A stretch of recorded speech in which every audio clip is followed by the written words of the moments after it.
For more on this interesting economic tie between China and Russia, we're joined by Joshua Cohen. He's the former project officer of USAID, which is involved in managing economic reform projects in the former Soviet Union. I like how we still say that. I'm kind of dating you a little bit. Yeah.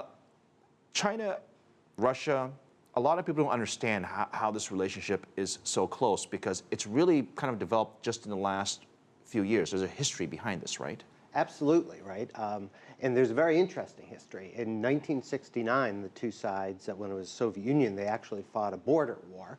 There were a lot of tensions over the years, and the warming has gradually occurred since the breakup of the former Soviet Union. And Putin is putting a lot of stake and a lot of hopes into developing this relationship with China to balance out the poor relationship with the U.S. and Europe. I think after the Ukraine crisis developed, there was the relationships seemed to have shifted a bit. They both agreed that me essentially was biased in one way, shape, or form. Correct. And there's that common denominator that binds them. But besides their own personal sort of biases or preferences, if you will, there is an economic relationship because they are neighbors, right? They do share a lot of resources, and they do share not just the military, but also in trade. And this whole Silk Road project, that's a big part of where, well, Russia's right next door.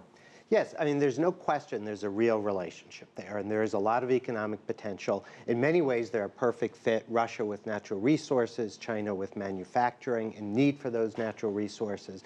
By the same token, the relationship, particularly on the economic side, has been overstated. There's been a lot more talk than actual results. If you actually look at the projects that have been named versus the actual investment that has come in and deals signed, it's not quite as much as meets the eye. I mentioned earlier that trade between the two has actually taken quite a big hit. It's not because they haven't wanted it to be well, but because prices, exactly. Gas specifically, has gotten absolutely crushed. So if you add that all up, then that's an issue. Besides oil and gas, are there other areas they can cooperate on? I mean, certainly there's opportunities in telecom and banking infrastructure. For example, there's going to be a planned $15 billion high-speed rail line between Moscow and the city of Kazan in Russia. China has begun actually purchasing farmland in the Russian Far East. There's been a couple major purchases, although which is in and of itself very controversial. But on the whole, the amount of that investment that has come in from China is less than the rhetoric. Particularly if you look at the oil and gas. For example, in 2000, then they signed earlier this year a third project from Eastern Siberia, Power of Siberia 1.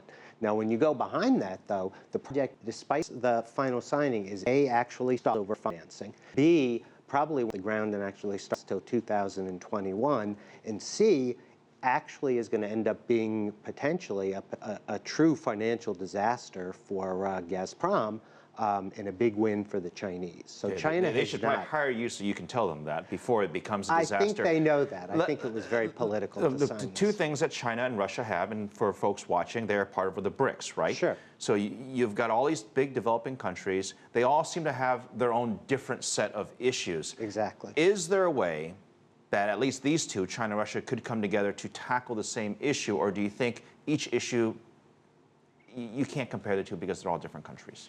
I think there's a lot that China and Russia can do together. I mean, as you said, they do share very similar views of the U.S. They both look at the U.S. It's not just the U.S., it's also Western Europe as well. It's the West in general, but particularly on the security side, it's the U.S. They both feel that the U.S. is leading efforts to constrain them, to prevent their natural growth, their destiny. They both feel very similarly that the U.S. is bad, essentially. Essentially. They feel very similarly insensitive about human rights criticism. So there's definitely some political issues that they share. And economically, there is a natural fit. And I do think over time, the economic relationship will grow. But right now, it's simply overstated. There's been the latest project that I read where they're going to joint build a large aircraft. I know there's been other smaller projects. Yes. How significant are these developments? You mentioned in the past there's been a lot of talk, some action, but the talk is getting bigger and bigger. The talk is certainly getting bigger, and if some of this comes to fruition, there's no doubt it would be huge. I mean, if you think about the money that China has, a new wide-bodied aircraft entering the market to compete with Airbus and Boeing would be very, very substantial. right? There's no question about that. And some of the other projects, for example, the West Siberian pipeline, if it ever happens, Russia desperately wants it to happen. Right now, the Chinese have not agreed. It's less interesting to them. But again, if it ever happened, China would become Russia's biggest natural gas customer. So these things have a lot of potential, but so far there's a lot of talk. Yeah, well, that gives you a lot more work as well. Quick question on Alibaba and JD.com. These are the two big powerhouses in the e-commerce world. They are eyeing Russia. Do you think that's a good strategy? I think it's a very good strategy. In fact, Alibaba is doing, JD.com just entered. Alibaba is actually doing extremely well. They've actually become something like the 8th or 9th most visited website in Russia.